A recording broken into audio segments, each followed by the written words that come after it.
Utilities have promised the smart grid as a pathway to clean, reliable, and safe electricity, but what does that mean for residential consumers? So what is success for a consumer on a mobile phone network is if they can make a call, watch a video, send a text message or an email, share content through the cloud, in their mobile phone network, or their grid is able to handle that. So looking at that on the electricity side, how would that translate? What would success look like? Well, the big trend lines that we're seeing are that consumers, they make choices, and is the grid able to serve consumers and the choices they make? Consumers are introducing new products in their home.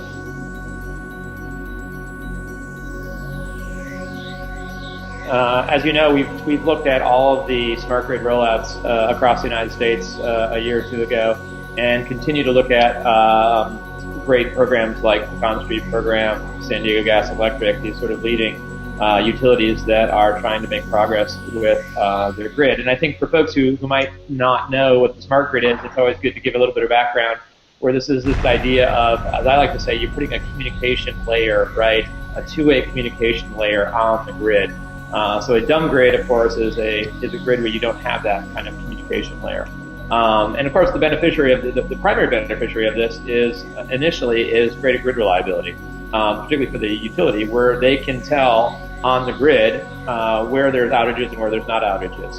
Whereas it always catches people by surprise. Right now, people don't realize that the electric company does not have a lot of granularity in terms of looking at that grid reliability. Unless you make a phone call, oftentimes they won't know that the power is out to your house or to your neighborhood. So in a certain sense, this two-way communication function is a really interesting, in terms of grid reliability, a key component to it. For storms, for making sure the power, because they can oftentimes route electricity around outages, kind of like the internet works in more of a web. And so understanding that basic concept is like, well, where can that go, right? And where can that go, and how can that benefit the consumer side? It's like, here's the benefit for utilities in terms of grid reliability. The benefit utility also in terms of they don't have to go to your house to read your meter anymore. They're getting that information in quasi real time, right? As Brewster just commented, there's these new data streams.